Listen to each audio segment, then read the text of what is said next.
I'm Rachel from Texas. I work at a place where I have to examine antiques artifacts only found at historical museums. Please like and subscribe. Sometimes I have to examine artifacts related to Greek gods thousands of years ago. One day, my boss brought an artifact and said he had to try hard to get his hands on it. It was a small glass of bottle about the size of a finger. There were some liquid and golden fibers like gold threads. At the first glance, it looked like gold threads soaked in the potion. Boss, what is this? This is the tear of a god. There was an angel called Daniel, whom people worshipped because his tears could change into gold threads. Is it for real, boss? That's your job. Here, take this bottle. Find out whether this is authentic or not and everything about that god. Yes, sir. When I first took out the gold threads and appraised, I found out that it was real gold. Seeing the liquid which gold threads are soaked in under the microscope, it also turned out to be real tears. Then I continued to search out the god, and it was said that the god could be summoned using the tears. How can it be possible? If the god really existed, he would long have been fallen by now. Why are people so obsessed with writing nonsense? It is also the nature of human beings that we cannot help but want to do the impossible. Following the instructions written in the book, I poured the fragrance water into the white bowl, added a gold thread, and put it in front of the moonlit window. I summon God Daniel with thy tears, though come forth. I just chanted some mantras and fell asleep. When the sun rose, the god with spread wings was sitting poised on the desk. Oh my god, who are you? Hey, that's supposed to be my question. I'm just here because you summoned. Are you actually God Daniel? Indeed. Thank you for coming here, but you can go back now. How should I leave?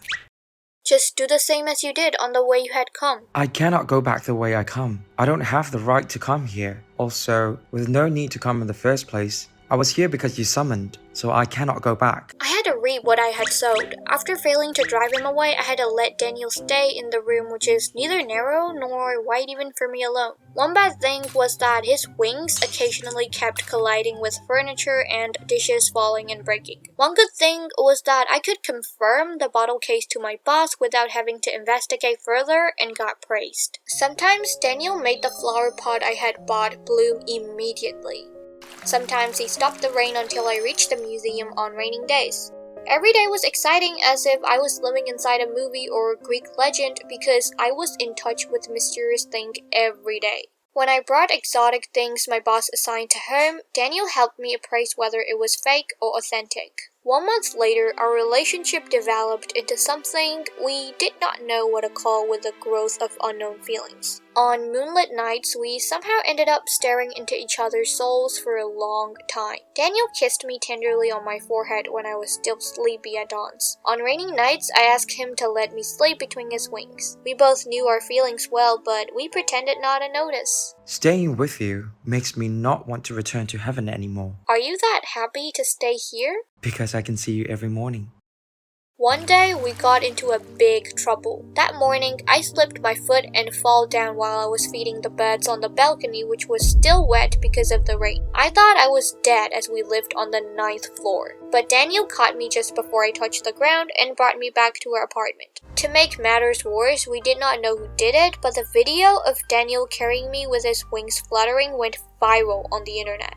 Various kinds of humors like angels or some other creatures came out, and people stood guard over the buildings which were similar to the one in the video. Daniel used to fly to and fro at midnights to keep the wings from being frail, but he had to squeeze in the narrow apartment for 2 days. I haven't spread my wings for 2 days. I'm sorry, it's all because of me. No, it's not your fault. 1 week later, the problem of Daniel's wings was getting serious, and we had to come up with a decision. I will leave for a forest. I will come back when people don't pay attention anymore. No, you have to leave forever. We can't say for sure this kind of thing won't happen again. I don't want to, Rachel. I made up my mind not to tell you this, but I will say it now. I love you. Will you cuddle me with your wings tonight, though it's not raining?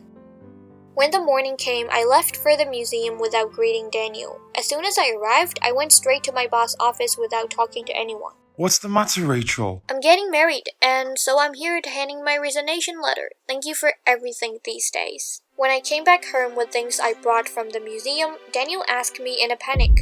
What are these things, Rachel? What happened? I resigned. What? Why? There's something I want to know. Can you answer me first? Sure. What is it? Do you think that I can also stay in the forest? Can human beings also survive in the wild? Are you coming together with me? Yeah, you'll take care of me, right? I promise I'll love you more. On the day we got married, there was a rainbow shining in the clear blue sky. Just a wedding toasted with 2 glasses of wine, on a lawn where white daisies were in full bloom in front of a small house on a hill. Nothing fancy, but love. I don't know how long we, different beings from different realms, can be together, but I promise to love you more as long as we are together. Yes, please, love me more each and every day as tomorrow is uncertain.